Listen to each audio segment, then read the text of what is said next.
बन के कटार काहे ले लिस जान रे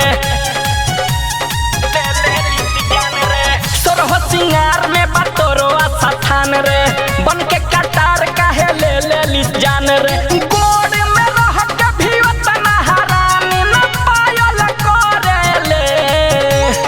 गोड़ में रह के भी उतना हरान न पायल करेले कजरवा करिए बाड़े तब काहे ते घायल करेले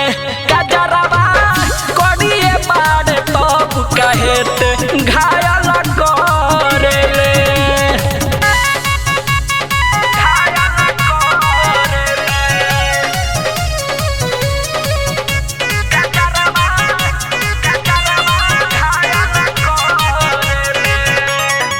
राजा सुबास के उड़ा देल निंदिया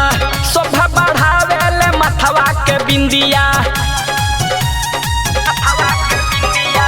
राजा सुबास के उड़ा देल निंदिया शोभा बढ़ावेले मथवा के बिंदिया आदित्य के दिल के बाजे घंटी नंबर डायल करेले आदित्य के दिल के बाजे घंटी नंबर डायल करेले कजरवा करिए बाड़े तब काहे ते घायल करेले कजरवा करिए बाड़े तब काहे ते घायल करेले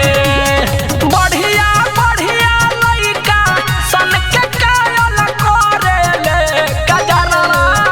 करिए बाड़े तब काहे ते घायल करेले कजरवा करिए बाड़े तब काहे ते घायल करेले अम्बे रिकॉर्डिंग स्टूडियो दिल्ली।